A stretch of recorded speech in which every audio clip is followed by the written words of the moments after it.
जब मैं कॉलेज से वापस आई तो शाम का वक्त हो चुका था। गली के नुक्कड़ पर खेलते बच्चे और धूप के आखिरी टुकड़े जैसा दिखता ये रोज का नजारा था। इसमें कुछ भी खास नहीं था, लेकिन घर में कदम रखते ही वही जानी पहचानी आवाज सुनाई दी। सिलाई मशीन की आवाज, वही जो मैं बरसों से सुनती आ रही थी। मैं चुपचाप अंदर दाखिल हुई, बैग सोफे पर रखा और दबे पांव उस कमरे में गई जहां माँ हमेशा बैठी होती थी। आज भी वही मंजर था। वो फर्श पर बैठी कपड़े सिल रही थी।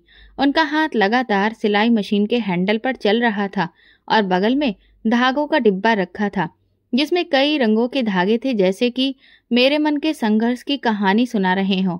मैं उनके पीछे जाकर धीरे से अपने दोनों हाथ उनके गले के पास डाल दिए। वो चौंक गईं और मुस्कुरा दी। माँ, हर वक्त यही कपड़े, यही मशीन? मैंने उनके गाल पर प्यार करते हुए कहा।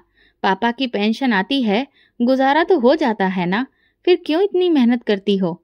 उन्होंने सिलाई रोककर गर्दन मोड़ी, मेरी तरफ ऐसे देखा जैसे सब कुछ जानती हूँ, लेकिन फिर भी मैं पूछ रही हूँ। ये सब तुम्हारे लिए है मेरी बच्ची, उन्होंने प्यार से कहा। तुम्हारी शादी के दहेज के लिए?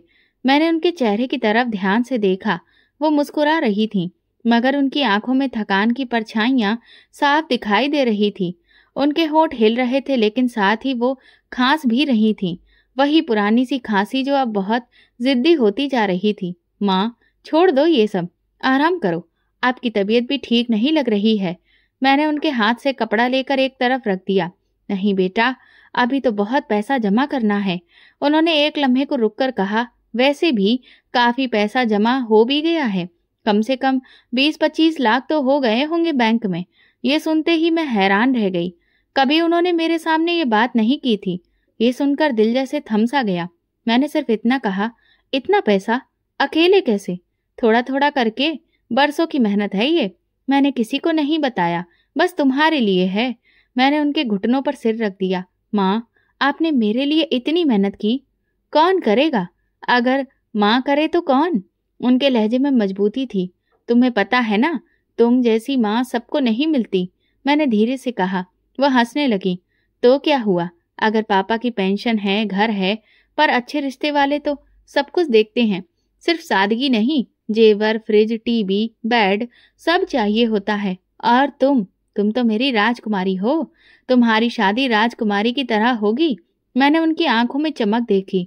शायद वो किसी ऐसे सपने को हकीकत में देख रही थी जो मेरे लिए अभी देखना भी बहुत दूर था।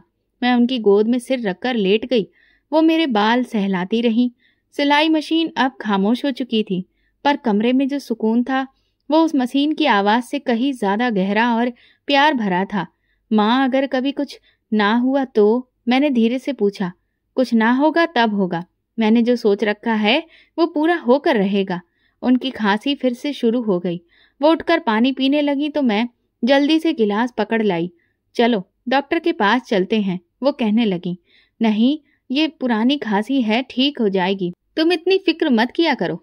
मैं कुछ नहीं बोली, बस उन्हें देखती रही। उनकी पतली सी हड्डियों पर ढीला ढाला सूट, हाथों में सिलाई मशीन के निशान और आंखों में बस एक सपना जो मेरी खुशी का था। अगले दिन हमेशा की तरह मैं कॉलेज गई थी। वापस आई तो माँ सिलाई मशीन पर काम नहीं कर रही थी, बल्कि किचन में बैठकर चाय पी रही थी। मुझे देखकर उनके चेहरे पर एक अलग सी खुशी दिखाई दी। आज बहुत खुश लग रही हो माँ, मैं बैठते हुए बोली। उन्होंने चाय का कप मेज पर रखा और धीरे से बोली, आज रिश्ते वाली आई थी। एक लड़के वालों ने तुम्हारी तस्वीर देखी है, उन्हें तुम पसंद आ गई हो। मैंने हैरानी से पूछा, आपने मेरी तस्वीर कब दे दी?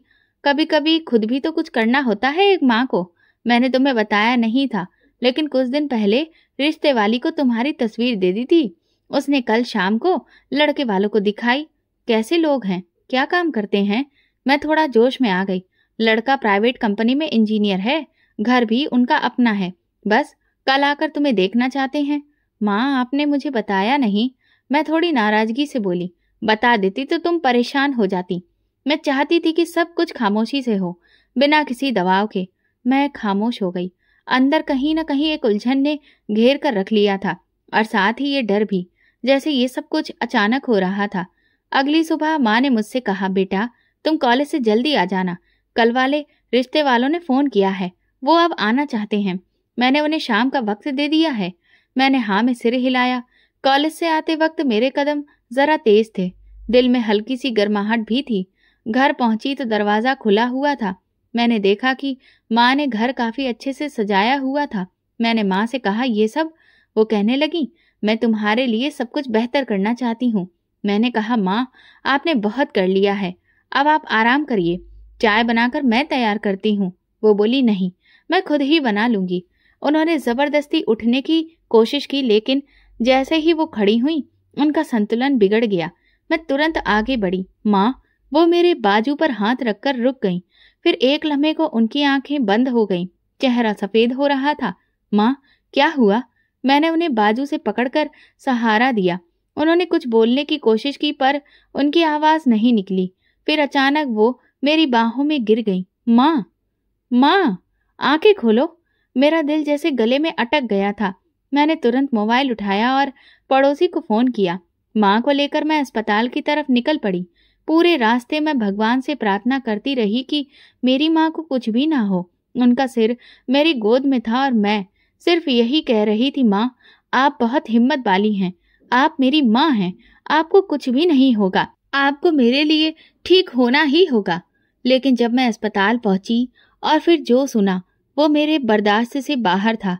हम माफी चाहते हैं, आपकी माँ का देहांत हो चुका है, उन्हें बहुत भयंकर हार्ट अटैक आया था। डॉक्टर के शब्दों की आवाज मुझे सुनाई तो दे रही थी, लेकिन कुछ भी समझ में नहीं आ रहा था।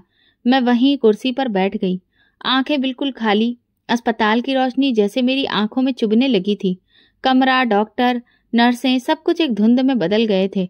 मुझे याद है मेरी माँ का ठंडा हाथ मेरी उंगलियों में था और मैं सिर्फ उनकी आंखों को देख रही थी, बंद आंखें, जैसे वो कुछ कह रही हों।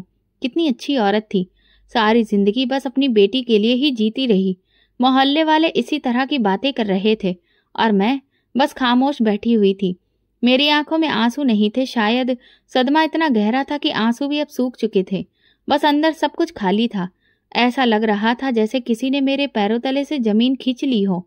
अर्थी, अंतिम यात्रा, अंतिम संस्कार, सब कुछ एक धुंधलके में गुजर गया। मैं हर पल बस यही सोचती रही कि कल वो मेरे लिए चाय बना रही थी और आज राख में बदल चुकी है। कुछ दिन बीते, रिश्तेदारों में से किसी ने फिर से फोन किया। मैंने फोन नहीं उठाया।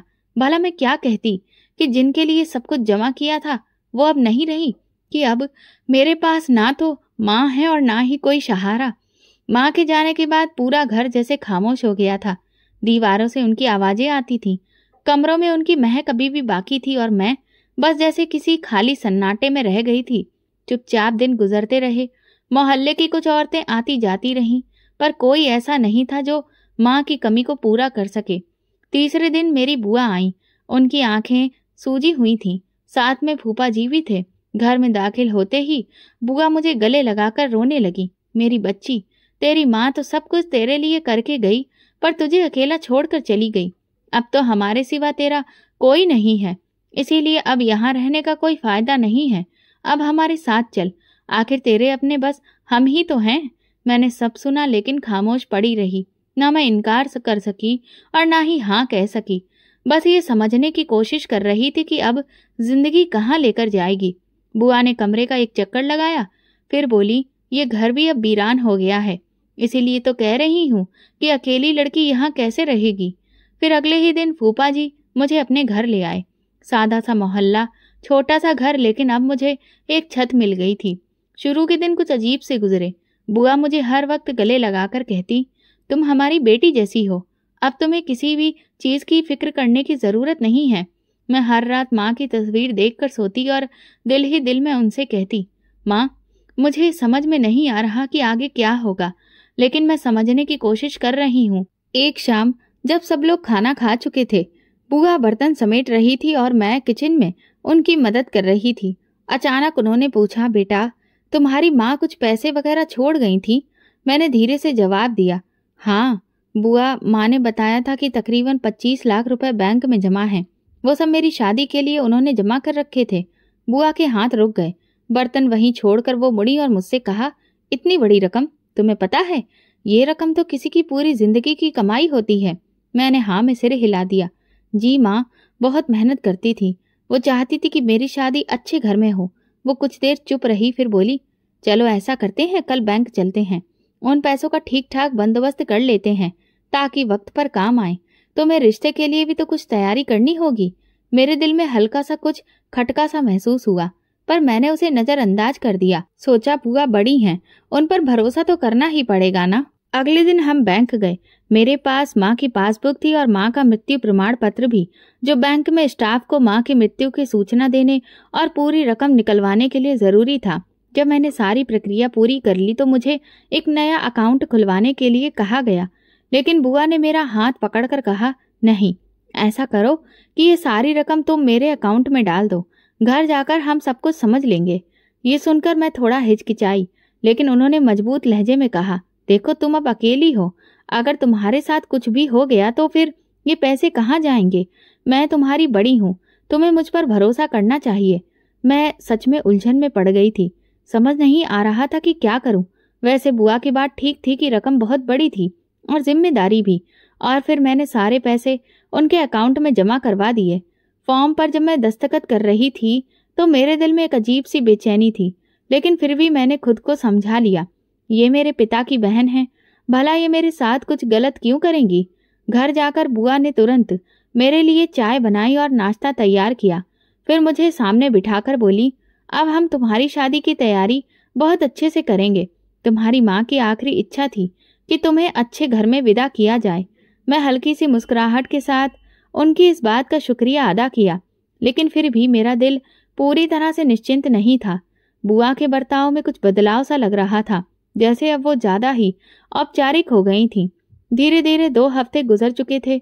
बुआ के घर में मेरी मौजूदगी अब रोजमर्रा का हिस्सा बन चुकी थी। सुबह नाश्ता, दोपहर में उनके काम में हाथ बटाना और शाम को खामोशी से अपने कमरे में बैठे रहना। मेरा दिल कई बार बेचैन होता, लेकिन हालात ने मुझे खामोश रहने पर मजबूर कर दिया था। एक शाम जब हम सब लोग बैठे थे और खाने के बाद चाय पी रहे थे, बुआ ने अचानक से बात छेड़ी, रश्मि, मैं उन लड़के वालों से बात की थी जिन्होंने तुम्हें देखने के लिए कहा था। मैंने जैसे ही उनकी बात पर ध्यान दिया, मेरे हाथ में जो चाय का कप था वो हाथ से छूटते छूटते बचा। तो फिर क्या कहा उन्होंने? मैंने पूछा। बुआ बोली, उन्होंने तो हाँ ही की थी, लेकिन मैंने ही इनकार कर दिया। ये सुनते ही मेरे अंदर एक सन्नाटा सा छा गया। इनकार? लेकिन क्यों? बुआ ने चाय की एक घूंट ली, फिर अपने अजीब से अंदाज में बोली, अरे तुम्हें नहीं पता उस लड़के के बारे में? मैंने खुद से पता करवाया था तो मुझे पता चला कि वो लड़का तो आए दिन नशा करता है। अब तुम ही बताओ, ऐसे घर में भला मैं तुम्हें कैसे दे सकती हूँ? ये सुनते ही मैं गहरी सोच में पड़ गई। मुझे ऐसा लगा जैसे किसी ने अंदर से मुझे बिल्कुल खाली कर दिया हो। वो लड़का जिसकी तस्वीर माँ ने बड़े ही फक्र से देखी थी, जिसकी नौकरी, पढ़ाई और शराफत की बात खुद माँ ने की थी, अब अचानक से वो शराबी निकल आया। क्या आपने खुद देखा था? मैंने बुआ से पूछा। उन्होंने मुझे घूर कर देखा। तुम्हें हम पर भरोसा नहीं है क्या? नहीं बुआ, ऐसी बात नहीं है, बस माँ ही तो कह रही थी कि वो लोग बहुत अच्छे हैं। बुआ का लहजा एकदम सख्त हो गया। तुम्हारी माँ अब इस दुनिया में नहीं है। अब तुम्हारा फैसला हम करेंगे। हम जो बेहतर समझेंगे वही होगा। तुम्हें अभी बहुत कुछ सीखना है। मैं चुप हो गई। दिल में एक कसक सी उठी, लेकिन जुबान बंद रही।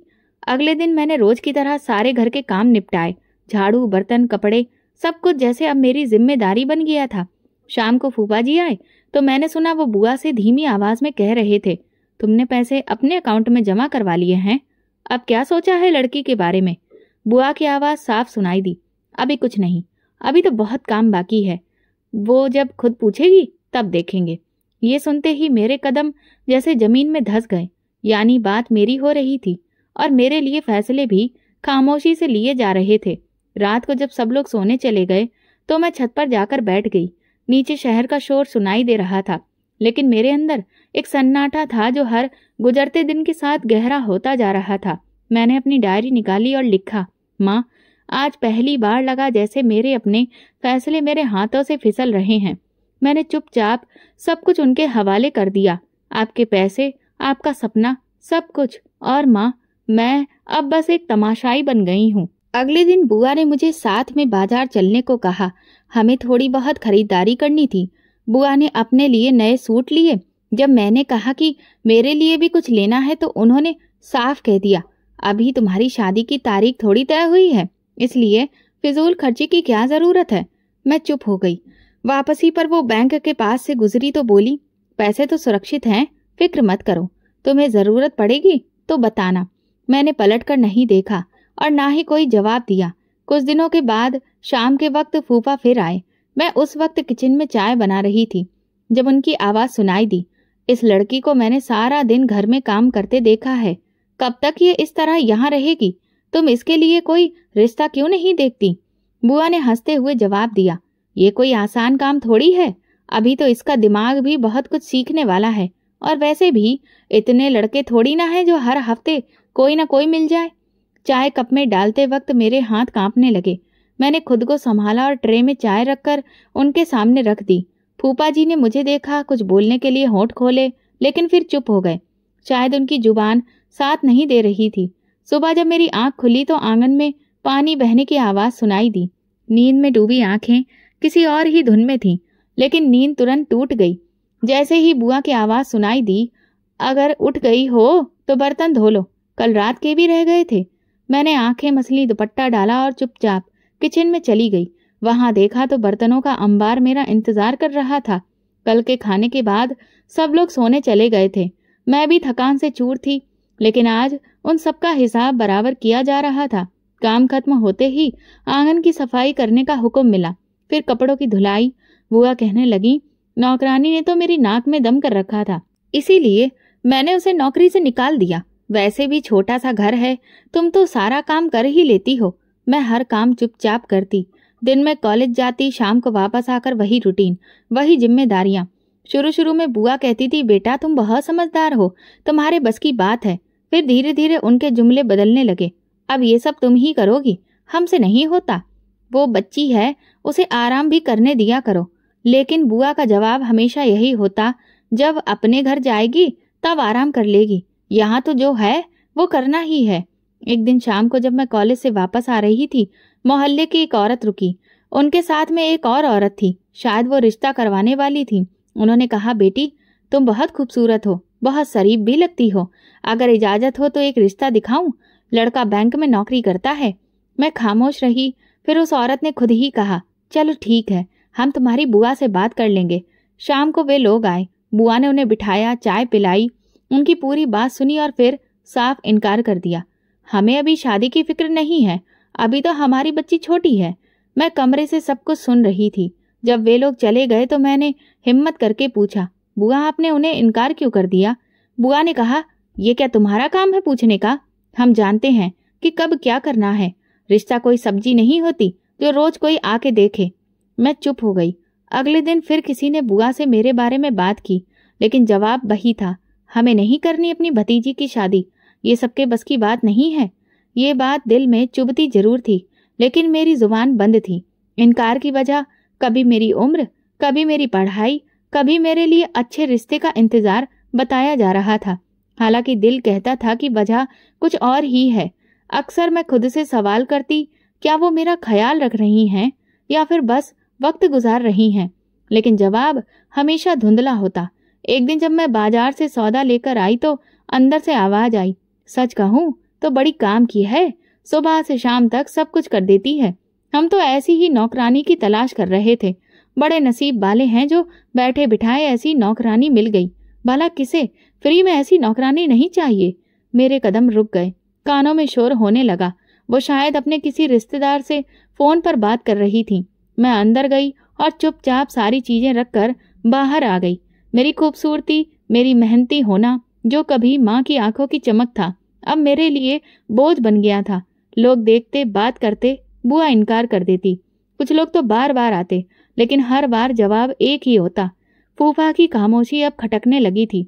वो कुछ कहते नहीं थे, लेकिन बहुत कुछ कहना चाहते थे। शायद सब समझते थे, लेकिन कुछ कह नहीं सकते थे। जब मेरा बीए पूरा हुआ तो दिल में जैसे एक हलचल सी मच गई। मैंने खुद से कहा, अब तो वक्त आ गया है। माँ का सपना, उनकी मेहनत, सब याद आया। हर बार जब भी आईने में खुद को देखा, लगता जैसे कि वक्त रुक नहीं रहा था। उम्र भी अपनी रफ्तार से चल रही थी। हर महीने के साथ रिश्ते भी जैसे महंगे होते जा रहे थे। हर दिन के साथ जैसे दिल में एक नया एहसास जागता। शाम का वक्त था। मैं कपड़े सुखाने के बाद आंगन में बुआ के पास जा बैठी। कुछ देर वो आंखें बंद किए लेटी रहीं। फिर मैंने धीरे से कहा, बुआ, मेरा भी कोर्स पूरा हो गया है। उन्होंने सर हिलाया। अच्छा है, भगवान तुम्हें और तरक्की दे। मैंने अपनी बात जारी रखी। बुआ, मैं चाहती हूँ कि मेरी शादी की बात हो। रिश्ते तो कहीं कहीं से आए लेकिन बात आगे नहीं बढ़ती। अचानक उनके चेहरे पर तेवर आ गए, जैसे उन्हें कोई नापसंद बात सुनाई दे गई हो। कैसी बेशरम हो तुम, वो बोली।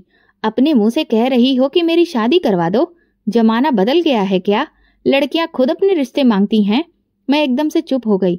दिल की धड़कन जैसे रुक सी गई थी। लेकिन बुआ का लेक्चर जारी रहा। हमारे वक्त पर तो लड़कियां आंख उठाकर भी कुछ नहीं कहती थी। और तुम, पढ़ाई लिखाई कर लेने का मतलब ये नहीं होता कि जुबान चलने लगे। मैंने धीरे से सिर झुका लिया। कुछ लम्हों बाद मैंने हिम्मत की। बुआ, माँ ने मेरे लिए पैसे जमा किए थे। वो काफी रकम थी जिससे शादी पूरी हो सकती है। अगर थोड़ी कोशिश की जाए तो सब कुछ हो सकता है। बुआ की आंखों में एकदम से चमक आई, लेकिन उनके होठों पर सख्ती अभी भी कायम थी। कौन से पैसे? कहाँ हैं पैसे? मेरे पास तो कुछ भी नहीं है। मैं हक्का बक्का रह गई। बुआ, वही 25 लाख रुपए जो आपके अकाउंट में जमा कराए गए थे बैंक से। उन्होंने मुझे बीच में ही रोक दिया। 3 साल से खा रही हो, पहन रही हो, पढ़ रही हो, वो सब जमीन से उगा था क्या? ये सब उन्हीं पैसों से था। अब वो खत्म हो गए। मैं बेयकीनी से उन्हें देखती रह गई। 25 लाख रुपए खत्म? तो क्या समझा था?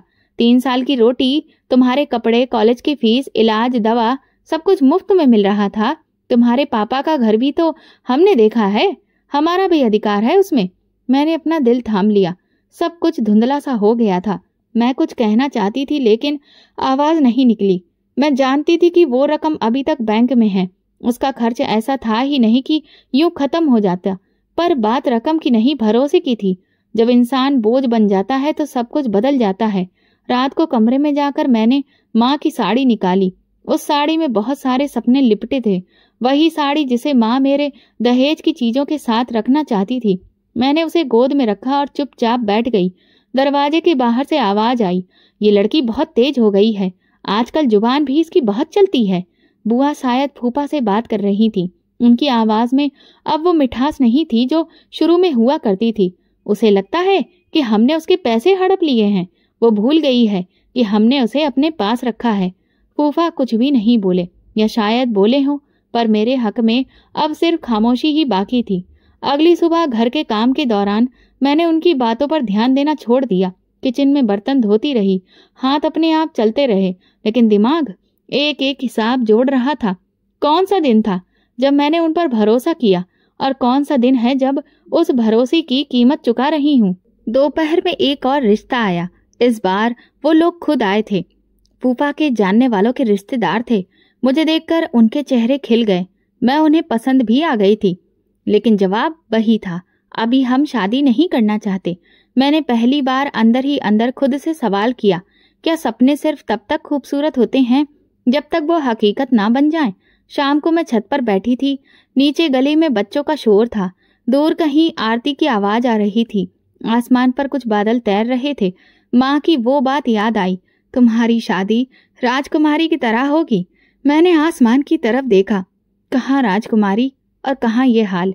अब तो सपने भी बोझ बन चुके थे, और उन बोझों का वजन इतना भारी था कि मेरी कमर झुकने लगी थी।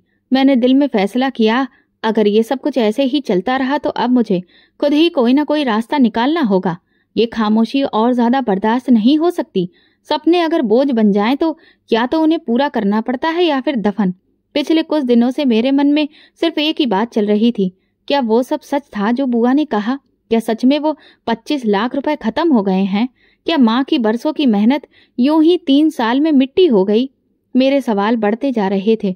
सुबह जब मैं बचे हुए बर्तन धो रही थी तो मुझे एक ख्याल आया। मैं किचन से निकलकर धीरे से कमरे में रखे पुराने बैग से बैंक की रसीदें निकाल लाई। वे वही रसीदें थीं जिन पर मेरे दस्तखत थे और जिनमें साफ साफ लिखा था कि पैसे बुआ के अकाउंट में जमा हुए थे। मैंने पूरी शाम उन रसीदों को दोबारा पढ़ा। रकम, तारीख, दस्तखत, सब कुछ साफ था। दिल में एक बात और साफ होती जा रही थी, सच छुपाया गया है, और अगर मैं अभी भी खामोश रही तो सब कुछ जाता रहेगा। अगले दिन नाश्ते के बाद जब बुआ आंगन में चाय पी रही थी, मैंने उनके सामने वो रसीदें रख दी। बुआ ये देखिए, आपने खुद मेरे सामने बैंक में ये रसीद ली थी। इतनी रकम 3 साल में खत्म नहीं हो सकती।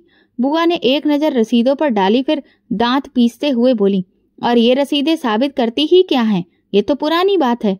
अब कुछ भी नहीं बचा। कैसे नहीं बचा? मैंने कहा, मैंने हिसाब लगाया है। साल भर में इतने पैसे किसी के खाने पीने में खत्म नहीं होते। बुआ ने चाय रख दी और सीधी होकर बैठ गई। तुम्हारा मतलब है कि हम झूठ बोल रहे हैं? हमने तुम्हें पाला पोसा, छत दी, खाना दिया, पढ़ाया, और अब तुम हमें हिसाब दे रही हो? मैंने धीमे लहजे में कहा, बुआ मैं सिर्फ सच जानना चाहती हूँ। ये पैसे मेरी माँ ने मेरी शादी के लिए रखे थे। उन्होंने गुस्से से मेज पर हाथ मारा। तुम्हारी माँ तो चली गई, अब हम हैं, और हम जो चाहेंगे वही होगा। पैसे थे लेकिन खत्म हो गए, और अब बात भी खत्म। मैं अपनी जगह से उठकर बोली, ना वो घर मेरा रहा और ना ये पैसे। फिर मुझे यहाँ पर क्यों रखा है? सिर्फ काम करवाने के लिए? बुआ की आंखों में जैसे शोले भड़क उठे। उन्होंने आगे बढ़कर मेरे गाल पर जोर का थप्पड़ मारा। तुम जैसी नमक हराम लड़कियां ही बड़ी होकर जवान दराजी करती हैं। हमने तुम्हारे सिर पर साया रखा और तुम हमें ही कटघरे में खड़ा कर रही हो। मेरी आंखों के सामने धुंध छा गई थी, लेकिन मैं पीछे नहीं हटी। आपने मुझे अपने सिर पर नहीं बल्कि गुलाम बनाकर रखा है। माँ की अमानत को आपने अपना हक समझ लिया है। ये सुनकर वो और भी ज्यादा भड़क गई। दूसरा थप्पड़ उससे भी ज्यादा जोर का पड़ा था। मेरी आंखों से आंसू टपक पड़े, लेकिन जुबान पर अभी भी कोई कपकपाहट नहीं थी। फूफा कमरे से निकले और चिल्लाकर बोले, ये क्या तमाशा लगा रखा है? बुआ ने उनकी तरफ देखा। ये हमें चोर कह रही है, हम पर इल्जाम लगा रही है। मैं फूफा जी की तरफ देखकर बोली, आप सब कुछ जानते हैं, प्लीज सच बोलिए। फूफा जी कुछ लम्हे चुप रहे, फिर बेजारी से बोले, देखो जो होना था हो गया, अब बात बढ़ाने का कोई फायदा नहीं। उनकी बात सुनकर मुझे ऐसा लगा जैसे किसी ने मुझे जमीन पर पटक दिया हो। जिसे मैं अपनी आखिरी उम्मीद समझ रही थी, वो भी उनके साथ ही खड़ा था। मैं कमरे में वापस चली आई। आंखों से बहते आंसू थमने का नाम नहीं ले रहे थे। रात भर नींद नहीं आई। हर पल वही लम्हा याद आता रहा जब मैंने उन लोगों पर सादगी से भरोसा किया था, जब बैंक में खड़ी होकर मैंने पैसे उनके अकाउंट में जमा करवाए थे, जब उन्होंने मेरी माँ के सपनों का वास्ता देकर कहा था, बेटी हम तुम्हारी शादी करेंगे। अब वो सब एक झूठ लग रहा था। मुझे सिर्फ इस्तेमाल किया गया था, सपने दिखाकर, वादे करके, और आखिर में मुझे मेरी ही अमानत से बेदखल कर दिया गया था। सुबह हुई तो दरवाजे के बाहर 2 औरतें बात कर रही थीं। एक ने कहा, सुना है लड़की ने बदतमीजी की है, अब इसे निकाल ही देना चाहिए। मैं अंदर से सुन रही थी और दरवाजा बंद कर लिया। सोच लिया था अब मैं खामोश नहीं रहूंगी। ये सब कुछ अब और नहीं झेलूंगी। अपनी माँ की कुर्बानियों को मिट्टी में नहीं मिलने दूंगी। मैंने शीशे में अपना चेहरा देखा। एक तरफ थप्पड़ का निशान था, लेकिन उसके नीचे मेरी आंखों में एक नई रोशनी थी। फैसला हो चुका था। अब मैं लड़ूंगी, अपने लिए, अपनी माँ के सपनों के लिए। सुबह के वक्त घर में अजीब सी खामोशी थी, जैसे सब कुछ रुक गया हो। मैं कमरे में बैठी थी। कागजात और रसीदें मेरे सामने बिखरी थी। मैंने फैसला कर लिया था, अब उन पैसों का हिसाब लेना है। मैं अपने अधिकार से पीछे नहीं हटूंगी। कुछ देर बाद बुआ अंदर आई। हाथ में पानी का गिलास था, लेकिन चेहरा सख्त। अब क्या चाहती हो तुम? उन्होंने दरवाजे पर खड़े होकर पूछा। अपना अधिकार, और कुछ नहीं। जो पैसे माँ ने मेरे लिए रखे थे, उनका हिसाब। मैंने सर उठाकर उनकी आंखों में देखा। बहुत बोलने लगी हो। हमारे ही घर में रहकर हमें आंखें दिखा रही हो। हमने तुम्हें पाला पोसा और तुम बदले में हमें चोर बना रही हो। मैंने जवाब में कहा, मैंने सिर्फ वो मांगा है जो मेरा है, और अगर ये गलत है तो फिर जो आपने किया वो क्या है? वो आगे बढ़ी और गुस्से से मेरी कलाई पकड़कर बोली, चल निकल यहाँ से, बहुत हो गया। हमने तेरा बोझ काफी उठा लिया, अब हमें तुझे और नहीं सहना है। मैंने अपनी कलाई छुड़वाने की कोशिश की। बुआ ये जाती है, मैं कहीं नहीं जा रही जब तक मेरे पैसे वापस नहीं होते। तभी बाहर से फूफा जी की आवाज आई, निकालो इसको, हम यहाँ कोई अनाथालय नहीं चला रहे हैं। बुआ ने मेरे कमरे का सामान समेटना शुरू कर दिया। कुछ कपड़े और किताबें एक बैग में डाल दी, और जैसे मेरा सब कुछ मेरे वजूद से अलग कर दिया गया। ये तेरा सब कुछ है ना, ले जा इसे भी। हमने जो दिया वो वापस नहीं देंगे। बुआ ने दरवाजा खोला और मुझे बाजू से पकड़कर आंगन तक घसीट कर ले आई। हम पर इल्जाम लगाने से पहले अपने गिरेबान में झांक ले। आजकल की लड़कियां सिर्फ जुबान चलाती हैं। हमने मोहल्ले भर में इज्जत कमाई है। तू एक लावारिस लड़की है और इसे खराब नहीं कर सकती। बुआ ने दरवाजा खोला और एक जोरदार धक्के से मुझे बाहर निकाल दिया। जा, जैसे आई थी वैसे चली जा, हमें न अब तेरी शक्ल देखनी है न सवाल सुनने हैं। मैं सड़क पर गिर गई। एक एक करके दरवाजे खुलने लगे। मोहल्ले की औरतें खिड़कियों से झांकने लगी। क्या हुआ? अरे सुना है कि लड़की का चरित्र ठीक नहीं था, अपनी ही बुआ पर इल्जाम लगा रही थी। हमें तो पहले ही शक था, इतनी खूबसूरत होकर भी खामोश रहती थी, कुछ न कुछ गड़बड़ जरूर थी। मैंने जमीन से बैग उठाया और आंखों में आंसू छुपाते हुए आगे चलने लगी। लोगों की नजरें मेरे पीछे थीं, बातें आसपास हो रही थीं। कहाँ जा रही है अब माँ भी नहीं है और रिश्तेदार भी परेशान करेंगे। अब क्या करेगी? मेरे कदम खुद ब खुद चल रहे थे। मैं नहीं जानती थी कि कहाँ जा रही हूँ। गली से निकलकर सड़क पर आ गई। गाड़ियां गुजर रही थीं, लोग अपने अपने कामों में व्यस्त थे, लेकिन मेरी दुनिया जैसे रुक गई थी। मैं एक बेंच पर बैठ गई, बैग साथ में रखा और दिल जोर जोर से धड़क रहा था। सिर्फ एक सवाल था, अब कहाँ जाऊं? शाम होने लगी, आसमान में अंधेरा छाने लगा और मेरा दिल डर से भरने लगा। मैंने चारों तरफ देखा, हर चेहरा अजनबी लगा। मेरी जेब में बस कुछ रुपए ही थे जो पिछले महीने की फीस से बच गए थे, लेकिन ये पैसे कब तक चलते और मैं कहाँ ले जाती? बेंच पर बैठी मैं एक औरत को देख रही थी जो कुछ लम्हे पहले ही मेरे सामने आकर रुकी थी। उसके कपड़े मैले थे, चेहरा झुर्रियों से भरा हुआ और आंखों में एक अजीब सी चमक थी। उसने मेरे सामने रोटी रखी और खुद भी जमीन पर बैठ गई। बेटी, ये दुनिया कुछ नहीं देती उन लोगों को जो बस रोते रहते हैं, जो उठते हैं वही अपना हिस्सा खुद खींच लेते हैं। मैंने सिर झुकाया और आंखों से आंसू रुक नहीं रहे थे। कुछ बताएगी? तेरे चेहरे पर जो दुख है वो मैंने कई बार देखा है। बोल, शायद कोई रास्ता निकल आए। मैं रुक रुक कर कहना शुरू किया। पहले सिर्फ इतना कहा कि माँ नहीं रही, फिर धीरे धीरे सब कुछ बोल दिया। किस तरह माँ ने पैसे जोड़े, कैसे बुआ ने वादे किए और फिर धक्के देकर निकाल दिया। मैं कुछ देर बोलती रही, वो सुनती रही। उसकी आंखों में हमदर्दी थी, लेकिन कोई दिखावे की नमी नहीं। वो जैसे हर शब्द अंदर उतारती जा रही थी। तो माँ की अमानत लेकर घर से निकल गई है, वो भी अपने ही रिश्तेदारों के हाथों, उसने धीमे लहजे में कहा और मैंने सिर हिलाया। वो कुछ देर खामोश रही, फिर अपने दुपट्टे से एक मोबाइल निकाला। मुझे हैरत हुई कि एक भिखारिन के हाथ में फोन। उसने तेजी से एक नंबर मिलाया और कोने में जाकर बात करने लगी। मैंने सुनने की कोशिश नहीं की, बस उसे देखती रही। कुछ मिनट बाद वो वापस आई। तेरा इंतजाम हो गया है, उसने मुझे देखा, लेकिन अब जो करना है वो तुझे ही करना है। अगर खुद पर भरोसा है तो दरवाजे खुलते देर नहीं लगती। मैं हक्का बक्का उसे देख रही थी। कल सुबह कुछ लोग आएंगे, तू बस हिम्मत मत हारना। मैं कुछ बोल न सकी, सिर्फ हाँ में सिर हिला दिया। मेरी आंखों में पहली बार एक अजीब सी रोशनी उतरने लगी थी, जैसे किसी ने धुएं भरे आईने को साफ कर दिया हो। अगली सुबह सूरज कुछ देर से निकला, या शायद मुझे ऐसा लगा कि ये रात ही लंबी थी। सुबह उठकर बैग समेटा तो वो औरत गायब थी। सिर्फ एक कागज छोड़ गई थी जिसमें कुछ शब्द लिखे थे। खुद को कभी कमजोर मत समझना, तेरे अंदर जो आग है वो पहाड़ को भी पिघला सकती है। दोपहर के करीब 2 लेडी पुलिस ऑफिसर्स वहां पहुंची। साधारण कपड़ों में थीं, लेकिन उनके चेहरे पर जो विश्वास था वो मुझे चौंका गया। उनमें से एक ने कहा, तुम्हारा नाम रश्मि है? मैंने सिर हिलाया। चलो हमारे साथ, हमें सब पता है, तुम्हारी बात हम तक पहुंच चुकी है। मैं थोड़ा झिझकते हुए बोली, कहाँ ले जा रही हैं आप लोग? दूसरी ने मुस्कुराकर कहा, तुम्हें वहीं ले जा रहे हैं जहां तुम जैसी लड़कियां अपने हक के लिए लड़ना सीखती हैं। तुम्हारी पुलिस ट्रेनिंग शुरू होने वाली है और सारे खर्चे हम उठाएंगे। ये सुनकर मैं जैसे सुन्न हो गई। मगर मैं पुलिस? उन्होंने मेरे कंधे पर हाथ रखा। तुम्हारी पढ़ाई है, तुम्हारा जज्बा है और तुम्हारे साथ जुल्म हुआ है। अब तुम्हें खुद को मजबूत बनाना है। तुम सिर्फ एक केस नहीं हो, तुम एक मिसाल बन सकती हो। रास्ते भर मेरे मन में वही औरत घूमती रही जिसे मैं भिखारिन समझ बैठी थी।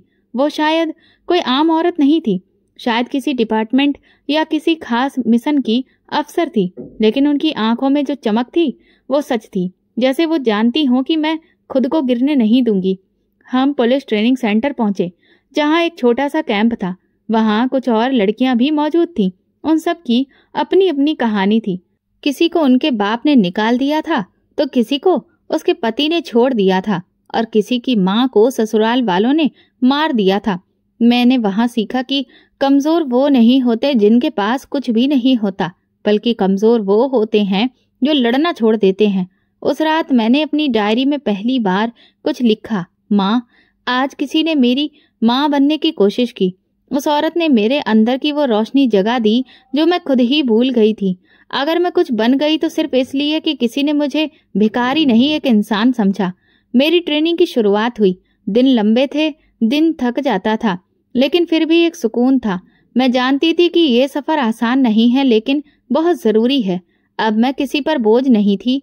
अब मैं खुद एक नई बुनियाद रख रही थी और कहीं न कहीं उस औरत से मिलने के बाद और ज्यादा मजबूत होती जा रही थी।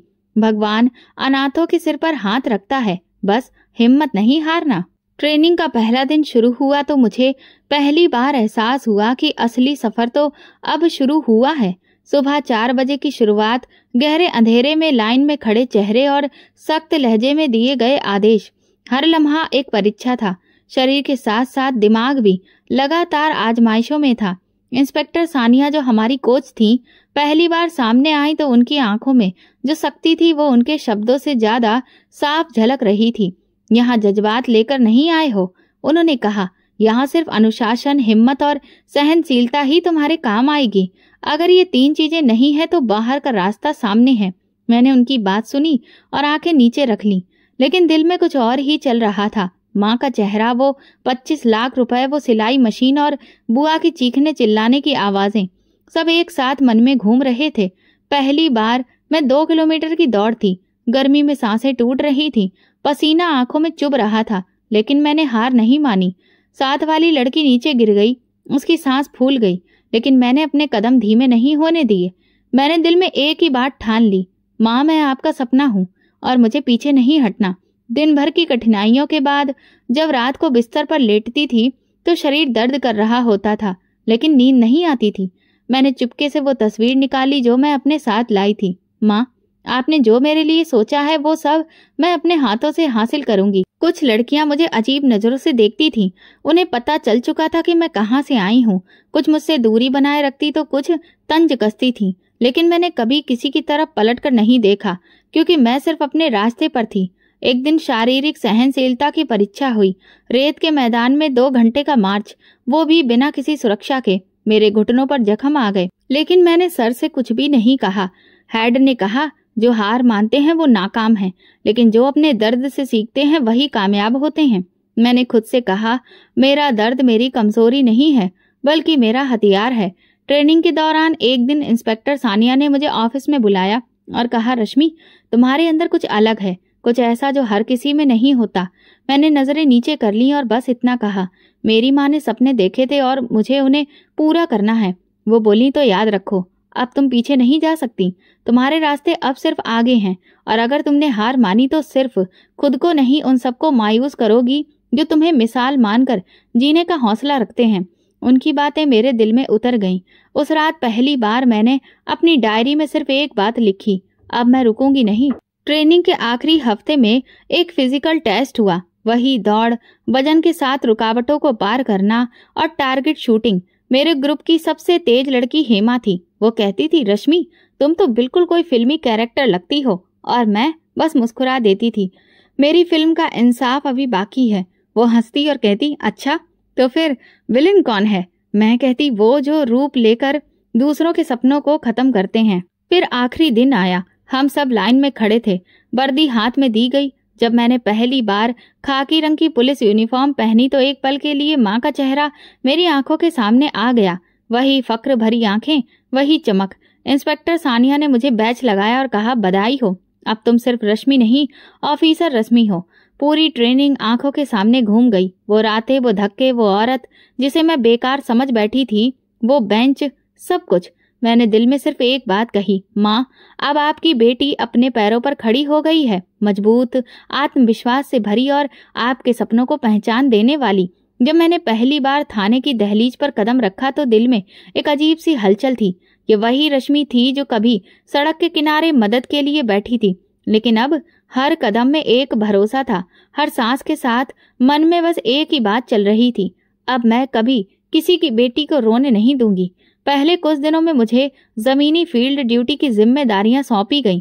एक रोज जब एक जमीन पर धोखाधड़ी का केस सामने आया तो मुझे खुद अपने साथ बिताए हुए वो पल याद आ गए। लोगों का भरोसा तोड़ना, किसी की मजबूरी का इस्तेमाल करना और उसे खामोशी से बर्दाश्त करने पर मजबूर करना, ये सब सिर्फ कहानियों में नहीं होता। मैं ये सब खुद जी चुकी हूँ। उसी रात मैंने पुराने दस्तावेज निकाले, वही रसीदें, वही माँ का बैंक स्टेटमेंट, सब कुछ जो मैंने कभी छुपा कर रखा था अब वक्त आ चुका था। अगले दिन मैंने कोर्ट जाकर एक साधारण सी फाइल तैयार करवाई जिसमें धोखाधड़ी और जायदाद पर कब्जे का आरोप दर्ज था।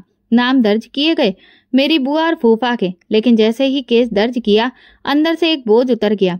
ऐसा महसूस हुआ जैसे बरसों बाद किसी ने मेरी आवाज सुनी हो। आपको यकीन है कि आप ये कार्रवाई करना चाहती हैं? इन्वेस्टिगेशन ऑफिसर ने पूछा। जी, ये मेरा सिर्फ निजी नहीं, कानूनी फैसला भी है, मैंने साफ शब्दों में कहा। फाइल आगे बढ़ाई गई और कुछ ही दिनों बाद उन्हें कोर्ट से नोटिस जारी हो गया, लेकिन बुआ की प्रतिक्रिया वही थी जो हमेशा रही, इनकार करना और ये कहना कि उन पर झूठा इल्जाम लगाया गया है। हमने इस लड़की को पाला और अब यही हमें पुलिस बुलवा कर बदनाम कर रही है। उनकी ये बात रिकॉर्ड पर दर्ज थी जो अब सबूत बन चुकी थी। अदालत का पहला दिन आया। मैं वर्दी में नहीं, एक सामान्य सलवार सूट में कोर्ट पहुंची, लेकिन चेहरे पर गर्व था। वकील ने औपचारिक सवाल पूछे। आपके पास क्या सबूत है कि रकम उनके अकाउंट में जमा हुई थी? मैंने बैंक की स्टाफ लंगी रसीद पेश की जो 3 साल पहले उनके खाते में रकम जमा करने पर मिली थी। क्या आपके पास कोई प्रमाण है कि ये घर आपके पिता की कमाई से बना था?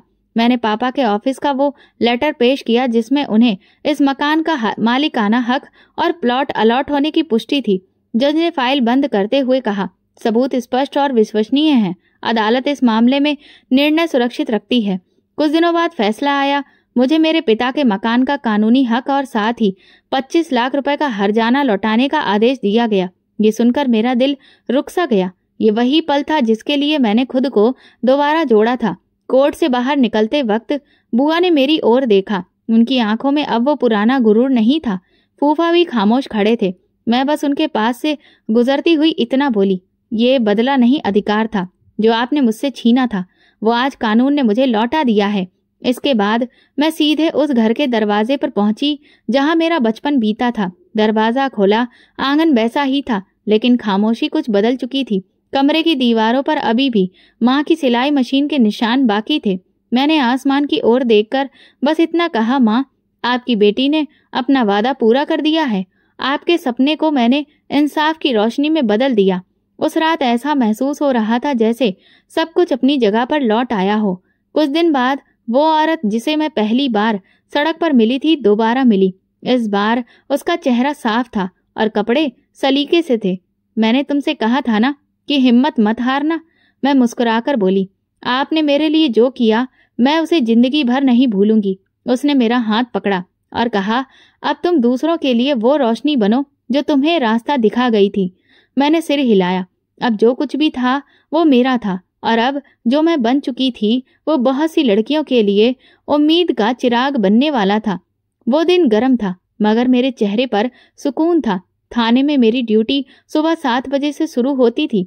अब मेरी पहचान थी, मेरी वर्दी, मेरा बैच, मेरी सजा। कुछ अफसर मुझे सैल्यूट करते थे और कुछ मेरी राय लेने में हिचकते नहीं थे। मैं जानती थी कि जो फैसला मैंने अपनी माँ के नाम पर लिया था वो अब मेरी इज्जत और पहचान बन चुका था। दोपहर को खबर मिली कि थाने के बाहर 2 मेहमान मेरा इंतजार कर रहे हैं। मैं जैसे ही बाहर निकली, सामने वही 2 चेहरे खड़े थे, बुआ और फूफा। ना चेहरे पर पुराना गुरूर था, न गुस्सा, बस एक शर्मिंदगी थी जो बरसों बाद सच का आईना देखने के बाद आती है। क्या अंदर आना चाहेंगी? मैंने औपचारिकता से पूछा। बुआ ने नजर झुकाकर कहा, हम बस तुमसे मिलने आए थे। मैंने सिर हिलाया और फिर उन्हें अंदर बुला लिया। हम ऑफिस में आमने सामने बैठे हुए थे। कुछ पल खामोशी में गुजरे। फिर बुआ ने कहा, हमें अंदाजा नहीं था कि तुम यहाँ तक पहुँच जाओगी। हमसे गलती हुई, बहुत बड़ी गलती। हम शर्मिंदा हैं।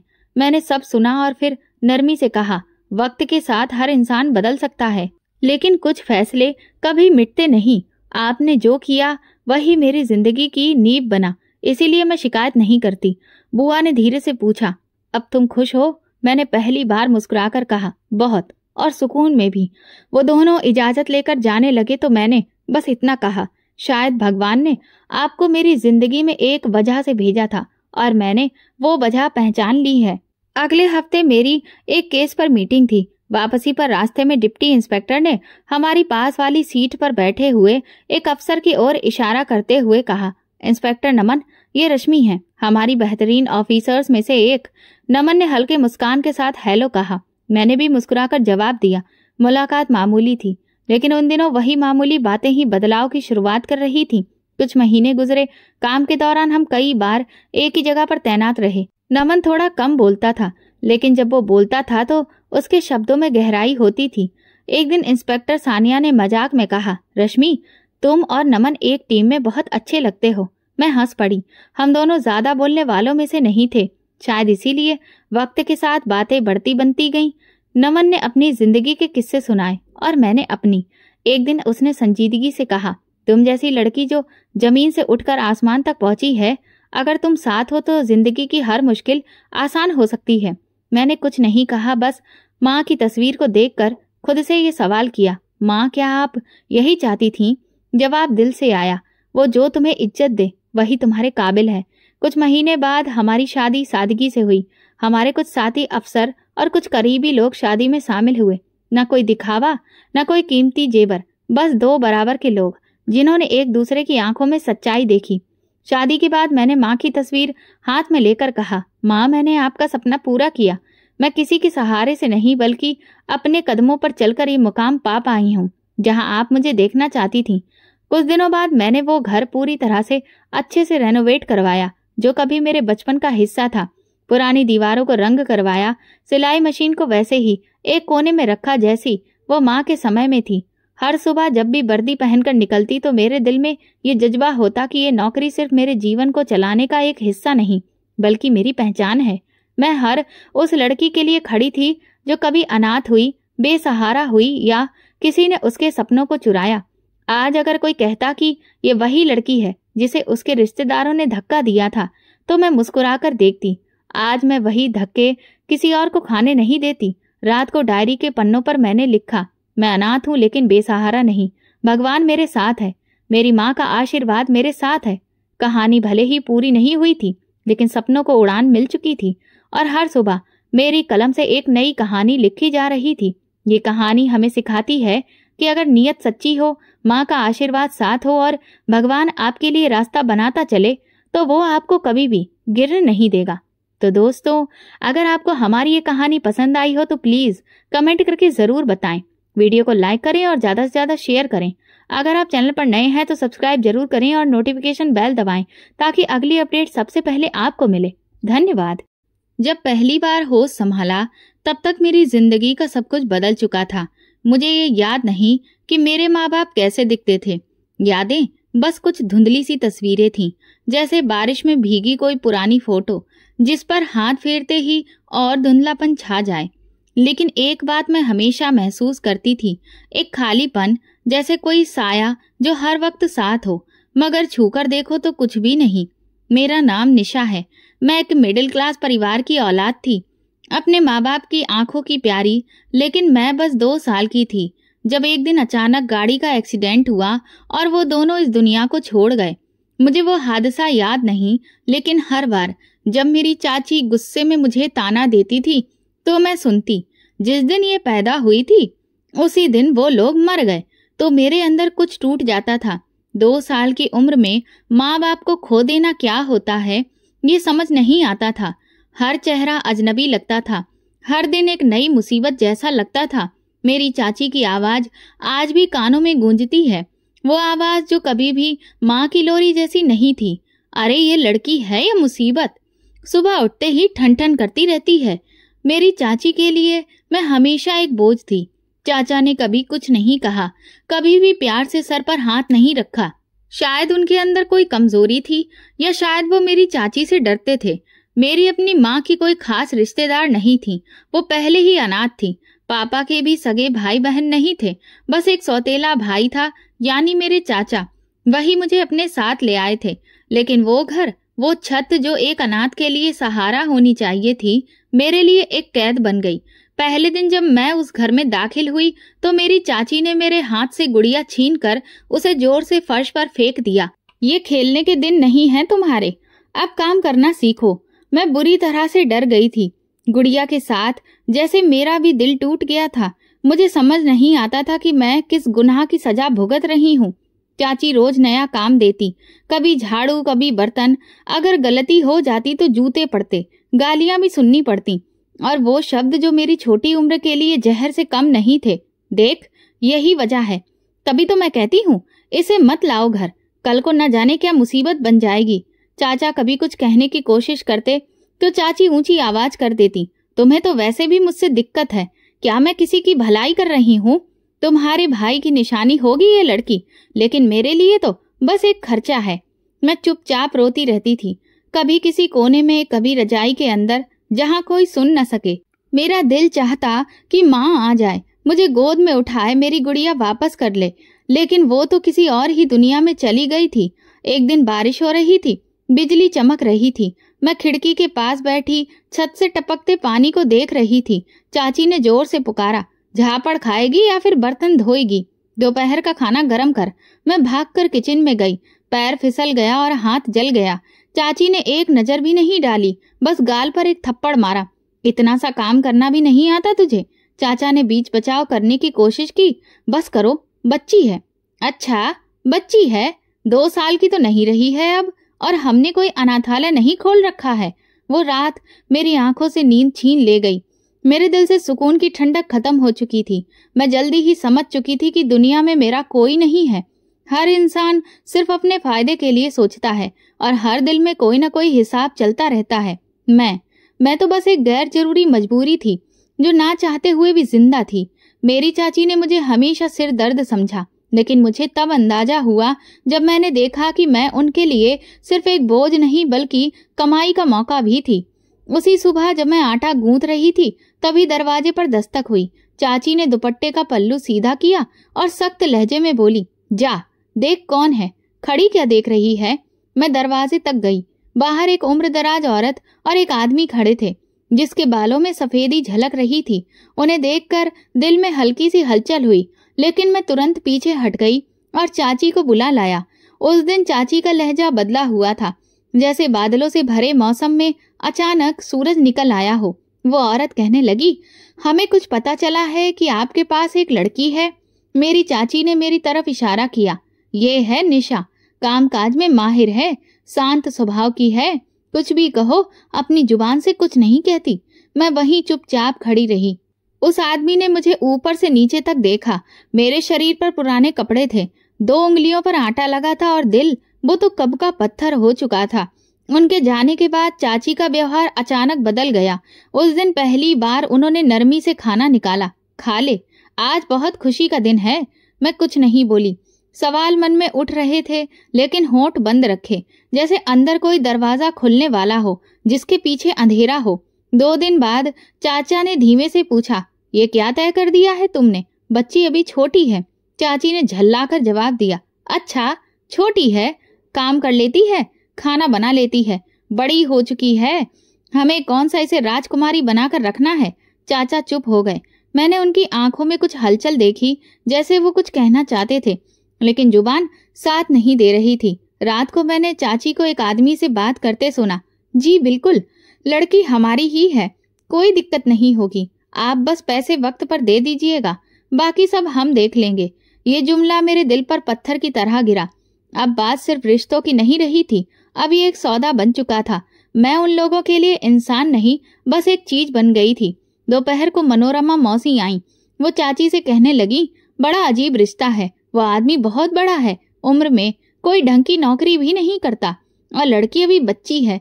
चाची ने नाक चढ़ाकर जवाब दिया, तो क्या अब उम्र देखने बैठ जाएं? हमारे पास भी इतना पैसा नहीं फट रहा है, जो रिश्ता मिल रहा है वही बहुत बड़ी गनीमत है। मौसी चुप हो गई। मुझे देखकर कुछ कहना चाहती थी, लेकिन शब्द उनका साथ नहीं दे रहे थे।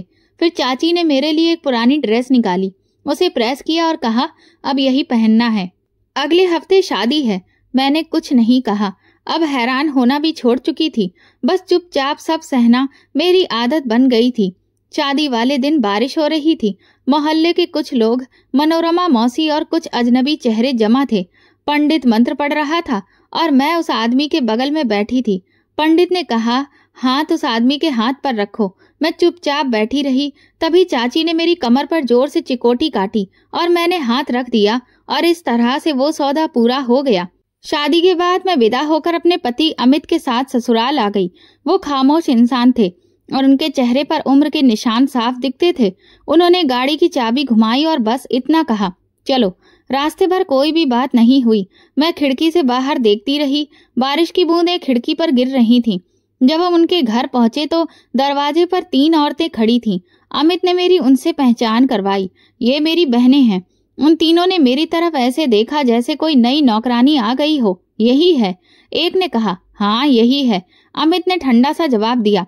मुझे फिर एक कमरे में ले जाया गया जिसमें सिर्फ एक पलंग, एक संदूक और एक खिड़की थी। वही मेरी नई दुनिया थी। अगले दिन सुबह सवेरे एक बहन ने आकर मुझे जगाया, उठो, नाश्ता बनाओ, सारा घर तुम्हें ही संभालना है। मैं चुपचाप काम करने लगी। किसी ने नहीं पूछा कि क्या तुम ठीक हो या क्या तुम खुश हो। बस सबके चेहरों पर एक ही बात थी, उम्मीद की मैं उनके काम आऊंगी। शाम को मेरी चाची का फोन आया। मैंने सुना वो चाची से कह रहे थे, हाँ लड़की पहुंच गई है, पैसे आपको कल भेज दूंगा। मैंने अपनी आंखें बंद कर ली। सौदा पूरा हो गया था। अब मैं उनका माल थी।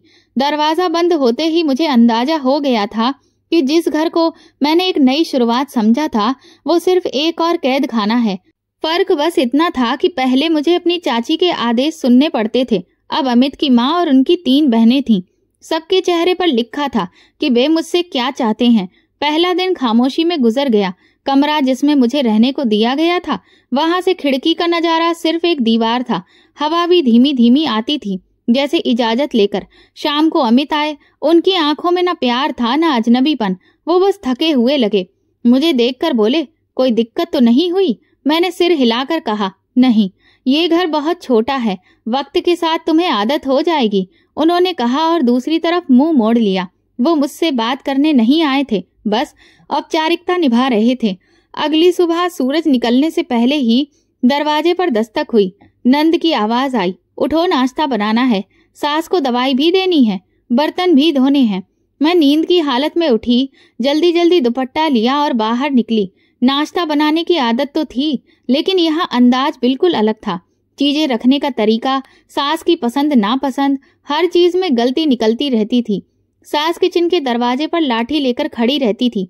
कौन सा बहुत दहेज लेकर आई हो, खाली हाथ आई हो, कम से कम काम तो ढंग से कर लिया करो। मैं जल्दी जल्दी बर्तन धोती और दिल ही दिल में खुद से वादा करती कि किसी को भी शिकायत का मौका नहीं दूंगी, लेकिन वो मौका खुद ही बना लेते थे। शाम को जब सब लोग खाने बैठे तो मैंने चुपचाप सबके आगे रोटियां रख दी। सास ने एक निवाला चखा और नाक चढ़ा दी, इसमें नमक बहुत ज्यादा है, क्या तुमने कभी घर में खाना नहीं बनाया? अमित खामोश बैठे रहे। मैंने सोचा शायद वो मेरी तरफदारी करे, लेकिन उन्होंने नजरें झुका ली। रात को जब सब लोग अपने कमरे में जा चुके थे तो अमित मेरे पास आए। मुझे पता है सब लोग तुम्हें बहुत कुछ गलत कहते हैं, लेकिन ये सब वक्त के साथ है। कब खत्म होगा ये सब? अब ये तो वक्त पर ही डिपेंड करता है। मेरे मुंह से कुछ नहीं निकला। देखो, मेरी माँ बीमार है और बहनें जवान हैं, सारी जिम्मेदारी मेरे सर पर है। बस थोड़ा सा वक्त और। मैं जानती थी कि वक्त कभी नहीं बदलेगा, ये सब ऐसा ही रहेगा।